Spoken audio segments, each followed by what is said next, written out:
मित्रों, कुंभ मेले का एक अलग ही महत्व होता है। यह सनातन धर्म का सबसे बड़ा मेला है। यह मेला हर 12 साल में एक बार भरता है और इसमें लोग भारी संख्या में आकर के पवित्र नदियों में स्नान करते हैं। लेकिन सोचने वाली बात यह है कि यह मेला 12 साल में ही एक बार क्यों भरता है।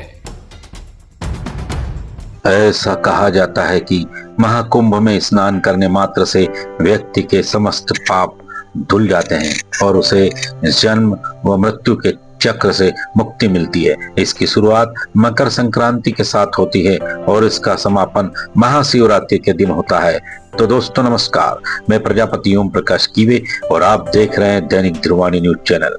आज हम आपको इस वीडियो में आने वाली जनवरी 2025 से प्रयागराज में लगने वाले कुंभ मेले के बारे में कुछ अनसुनी और सटीक जानकारी आपको बताने जा रहे हैं। जानकारी को तभी समझ पाएंगे जब आप वीडियो को बिना स्किप करे अंत तक देखेंगे।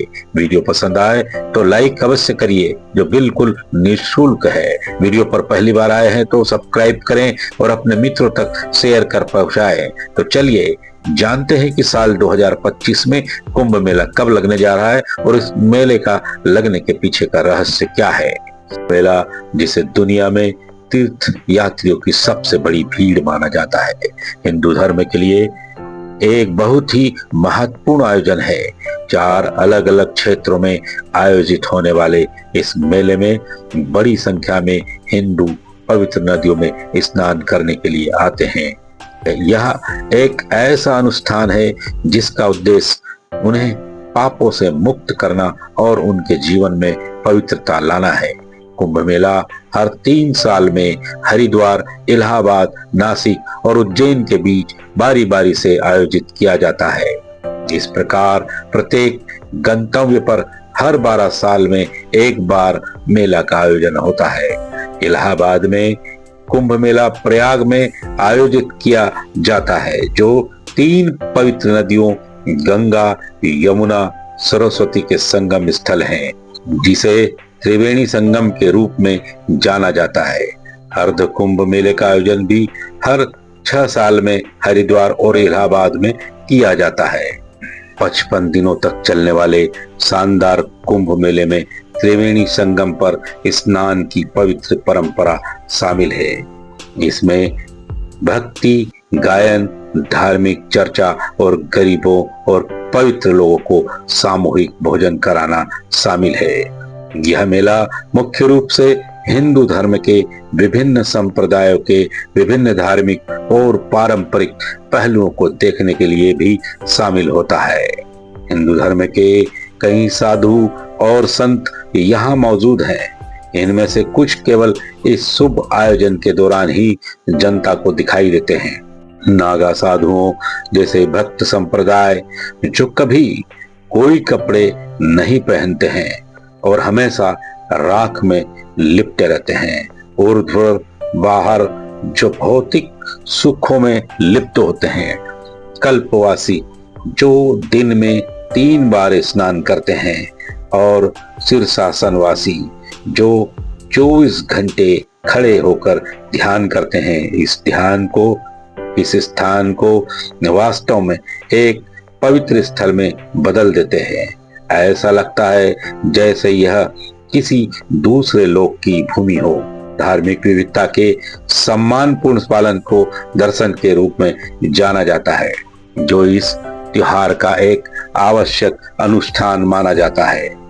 हिंदू धर्म ग्रंथों के मुताबिक कुंभ मेले से जुड़ी 3 पौराणिक कथाएं हैं। एक कथा के अनुसार ऋषि दुर्वासा ने जब इंद्र को विशेष शक्तियों के साथ एक पवित्र ग्रंथ प्रस्तुत किया तो भक्तों ने राजा इंद्र ने इसे इरावत हाथी के सिर पर रखा, जिसने फर्श पर फेंक दिया और अपने पैरों से रौंद दिया।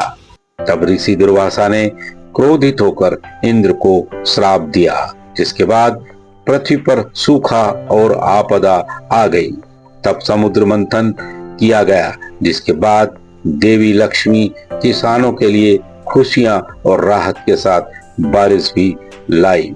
लेकिन जब अमृत का घड़ा जिसे नागलोक में छिपाया गया था। गरुड़ द्वारा लाया गया था तो इसे 4 स्थानों पर रखा गया था, जहां बाद में कुंभ मेला आयोजित होने लगा। दूसरी कहानी इस तरह से है।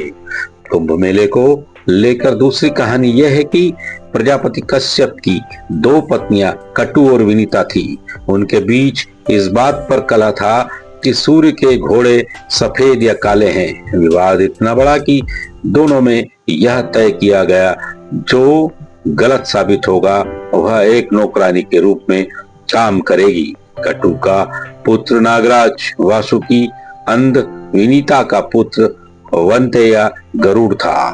कटु नागों की मदद से प्रिया के घोड़ों से घिर गया था। विनीता हार गई जब उसने अपने बेटे को देखा एक नौकर के रूप में काम करते हुए। उसने उसे मुक्त करने का फैसला किया। तब करदू ने यह कहते हुए एक शर्त लगाई कि अगर गरुड़ नागलोक से अमरनाथ का बर्तन पाने में सफल हो गए तो उसे मुक्त कर दिया जाएगा। गरुड़ ने इसे सफलतापूर्वक लाया और गंधमादन पर्वत की ओर उड़ान भरी। वासुकी ने इसका उल्लेख किया था। इंद्र भगवान ने 4 बार गरुड़ पर हमला किया और अमरेंद्र पृथ्वी पर 4 स्थानों पर फैल गया और वहीं पर अब कुंभ मेले का आयोजन होने लगा था। तीसरी कथा सबसे ज्यादा प्रचलित है। एक अन्य धार्मिक कथा के अनुसार विष्णु द्वारा ले जाए जा रहे अमृत कलश से अमृत की कुछ बूंदें धरती पर गिरी थी। समुद्र मंथन के समय जब देवता और राक्षस मंथन से निकले अमृत कलश के लिए एक दूसरे से लड़ रहे थे, तब भगवान विष्णु अमृत लेकर भाग गए। रास्ते में असुरों में विवाद पर कलश में से अमृत की कुछ बूंदें हरिद्वार, नासिक, उज्जैन और प्रयागराज में गिरी। बाद में इन्हीं स्थानों पर कुंभ मेले का आयोजन होने लगा। जहां जहां यह बूंदें गिरी थी, आज वहीं पर 12 सालों के अंतराल में कुंभ मेले का आयोजन होता है। जान लीजिए 12 साल में यह आयोजन क्यों होता है। समुद्र मंथन के दौरान देवताओं और राक्षसों के बीच अमृत पाने को लेकर 12 दिनों तक भीषण लड़ाई चली थी। वहीं देवताओं के 12 दिन मनुष्य के 12 सालों के समान होते हैं, इसलिए महापर्व कुंभ प्रत्येक स्थल पर 12 वर्ष में लगता है।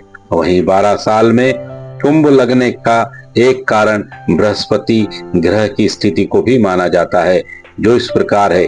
जब बृहस्पति ग्रह वृषभ राशि में हो और इस दौरान देव मकर राशि में आते हैं तो कुंभ मेले का आयोजन प्रयागराज में होता है। इसी तरह जब बृहस्पति कुंभ राशि में हो और इस दौरान सूर्य देव मेष राशि में जाते हैं तो कुंभ आयोजन हरिद्वार में होता है। सूर्य और बृहस्पति जब सिंह राशि में हो तब महाकुंभ नासिक में लगता है। जब देवगुरु बृहस्पति सिंह राशि में हो और सूर्य मेष राशि में हो तो कुंभ का मेला आयोजन उज्जैन में होता है। कुंभ मेले के बारे में कुछ और खास बातें इस तरह से हैं।